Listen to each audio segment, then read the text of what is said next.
राज्यातील 29 महानगरपालिकांसाठी आज महापौर पदासाठीची आरक्षण सोडत जाहीर झालेली आहे. 29 महापालिकांपैकी 15 महापालिकांवरती महिला राज पाहायला मिळणार आहे.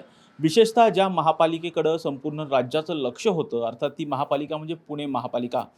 पुणे महापालिकेसाठी सुद्धा महापौर पदासाठीची आरक्षण सोडत ही सर्वसाधारण महिलेसाठी सुटलेली आहे आणि ज्यांचं नाव सध्या पुण्याच्या महापौर पदासाठी आघाडीवरती आहे त्या वर्षाताई तापकीर आपल्यासोबत आहेत.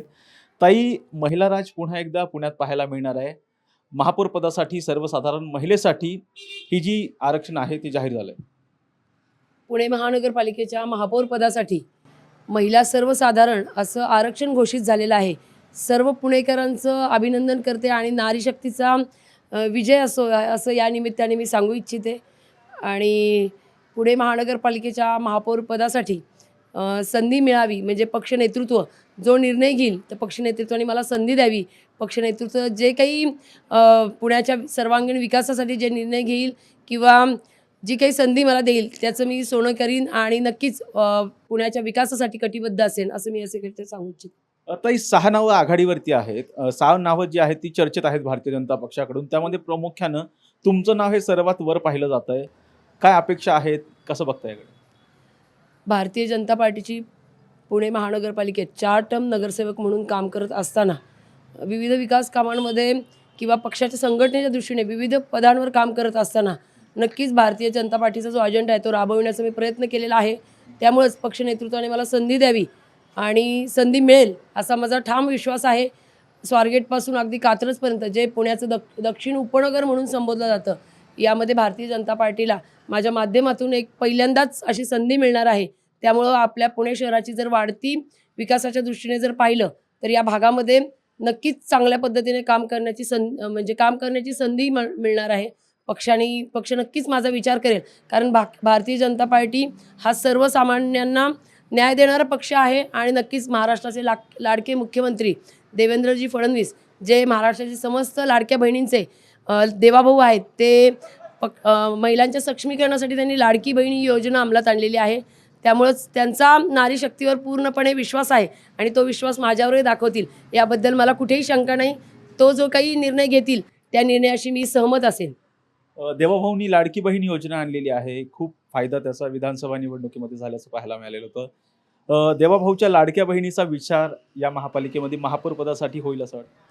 हो, नक्की होईल. कारण भारतीय जनता पार्टीचे मध्ये काम करत असताना पक्षाच्या संघटनेच्या सोबत अनेक वर्ष काम केलेलं आहे. या भागामध्ये संपूर्णच पुणे शहराच्या विकासाच्या दृष्टीने स्थायी समिती सदस्य असतानासुद्धा जे निर्णय झाले म्हणजे मेट्रो असेल किंवा इतर जे प्रकल्प झाले त्यामध्ये स्टँडिंग कमिटीमध्ये सुद्धा नक्कीच या गोष्टीमध्ये मी स्वतःसुद्धा त्यामध्ये असल्यामुळं मला नक्की असं वाटतं की पक्ष नेतृत्व मला संधी देईल याबद्दल म्हणजे पूर्ण विश्वासच आहे मला. ताई, सलग 2 वेळा भारतीय जनता पक्षाची पुणे महापालिकेमध्ये सत्ता येते. यावेळी सुद्धा मागची टर्म पाहिली आणि ही टर्म पाहिली. 2 वेळा भारतीय जनता पक्ष सत्तेमध्ये येणार आहे. मागच्या वेळी सुद्धा तुमची चर्चा झालेली होती.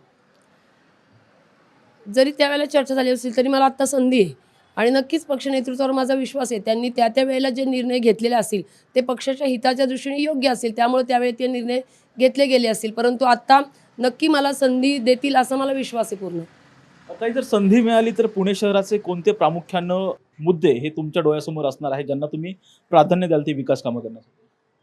आपल्या सगळ्यांनाच माहिती आहे की पुणे शहरात जो ट्रॅफिकचा प्रश्न आहे, जी वाढती लोकसंख्या आहे त्या दृष्टीने दिवसेंदिवस वाढणारं ट्रॅफिक जे आहे आणि आता आपले सन्माननीय मुख्यमंत्री यांनी सुद्धा रस्त्यात DP रोड विकसित करणे असतील किंवा रस्त्यांचे जे भूमिगत रस्ते निर्माण करणे या संदर्भात भूमिका घेतलेली आहे. अतिक्रमण विरोधात AI च्या माध्यमातून सर्वेक्षण करणं या ज्या गोष्टी सन्माननीय मुख्यमंत्री यांनी जो त्यांचा अजेंडा आहे, कात्रज येथे त्यांची जी सभा झाली होती त्यामध्ये त्यांनी या संदर्भात जे निर्णय घेतलेले आहेत त्याची अंमलबजावणी करण्याच्या दृष्टीने मी प्रयत्नरत राहीन. त्याचबरोबर स्वच्छ पुणे सुंदर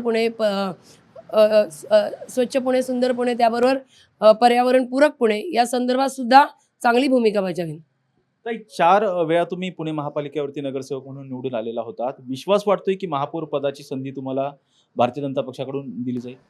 नक्की विश्वास वाटतोय, कारण प्रत्येक वेळी म्हणजे ज्या वेळेला भारतीय जनता पार्टी विचार करते त्यावेळेला सर्वसामान्य कार्यकर्त्याला संधी देत असते आणि पक्षाचं नेतृत्वही त्या संदर्भातच भूमिका घेत असते की तळागाळातील कार्यकर्त्यांना ही संधी मिळाली पाहिजे. आणि माझ्या दृष्टीने पाहिलं तर मी सुद्धा अशाच पद्धतीने या भागामध्ये काम करत असताना माझा हा भाग अगदी 2007ला ज्यावेळेला आला त्यावेळेला ग्रामपंचायत होती, परंतु त्यानंतर या भागामध्ये विकास करण्याच्या दृष्टीने मी अनेक प्रयत्नरत अशी कामं केलेली आहेत.